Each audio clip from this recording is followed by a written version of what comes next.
वसमत येथील सुप्रसिद्ध विधिज्ञ ॲडव्होकेट रामचंद्रराव बागल यांची मराठवाडा खादी ग्रामोद्योग समितीच्या उपाध्यक्षपदी बिनविरोध निवड झाली आहे। या निवडीबद्दल संपूर्ण जिल्ह्यातून त्यांच्यावर अभिनंदनाचा वर्षाव होत असून आज खादी मार्केटमधील व्यापाऱ्यांच्या वतीनं त्यांचा भव्य सत्कार सोहळा आयोजित करण्यात आला होता।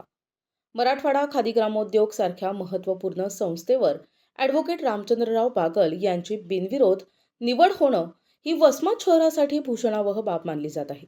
याच निवडीचं औचित्य साधून आज खादी ग्रामोद्योग मार्केटमधील सर्व दुकानदार आणि व्यापाऱ्यांनी एकत्र येत बागल यांचा नागरी सत्कार केला।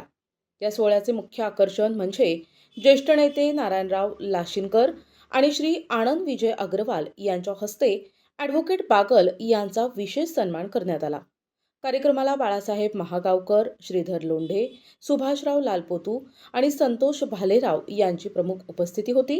गजानन पाठक सर यांनी अत्यंत ओघवत्या शैलीत कार्यक्रमाचे सूत्रसंचालन केले। अध्यक्षीय समारोप करताना सुभाषराव लालपोतू यांनी बागल यांच्या कार्याचं कौतुक केलं, तर आभार प्रदर्शन नारायणराव लाशिनकर यांनी मानले। या प्रसंगी उत्तमराव शिंदे, बबन मगर, रवी सूर्यवंशी, संतोष लाशिनकर यांच्यासह खादी मार्केटमधील व्यापारी, डॉक्टर आणि प्रतिष्ठित नागरिक मोठ्या संख्येने उपस्थित होते। बागल यांच्या निवडीमुळे खादी ग्रामोद्योगला नवी गती मिळेल असा विश्वास यावेळी व्यापाऱ्यांनी व्यक्त केलाय। हा सर्व सत्कार जे आपण आयोजित केला आहे हा घरगुती सत्कार आहे, कारण घरच्या माणसांनी केलेला सत्कार फार महत्त्वाचा। नांदेडलाही झाला, बाकीच्याही ठिकाणी झाला, परंतु हा सत्कार एक आगळा वेगळा आहे, प्रेमाचा सत्कार आहे। तुमचे आमचे संबंध जवळपास 25-30 वर्षापासून सुरुवातीपासून आहेत आणि खादी ग्राम समिती जी आहे ही ऑल इंडियाची मार्फत भारत सरकारने होती आहे। त्याच्यानंतर 1942ला आपले गुरुगुरु स्वामी रामानंद तीर्थ 1942ला ही स्थापना केली होती आणि तेव्हापासून सुरू असलेली ही संस्था आहे। स्वामींच्या नंतर या संस्थेचा कारभार शंकरराव चव्हाण साहेब हे अध्यक्ष झाले, यांनी हा कारभार सांभाळला। त्याच्यानंतर गोविंदभाई श्राफ, शामरावजी कदम साहेब अध्यक्ष 10-12 वर्ष होते, नंतर गोविंदभाई श्राफ आणि असेच चालत पुढील अध्यक्ष नागदे साहेब होते। ते सर्वजण अध्यक्षानंतर परवाला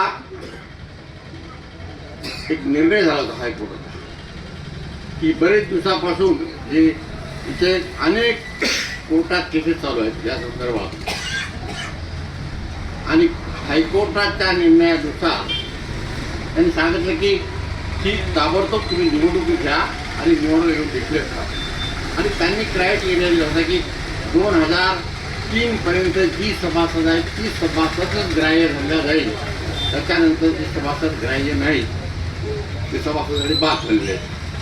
म्हणजे 1994 पासून आपल्या सर्वांना माहीत आहे की जे आदरणीय गंगाप्रसाद अग्रवाल यांच्या संस्कारात वाढलेला माणूस गोविंदभाई श्राफ यांना सुरुवातीपासून त्यांच्यासोबत राहिला माणूस, म्हणून गोविंदभाई श्राफनी ही जे खादी भंडारचे जे दुकान आहेत, आज या ठिकाणी 50-60 दुकानं आहेत, ती सगळं तुम्ही बांधला।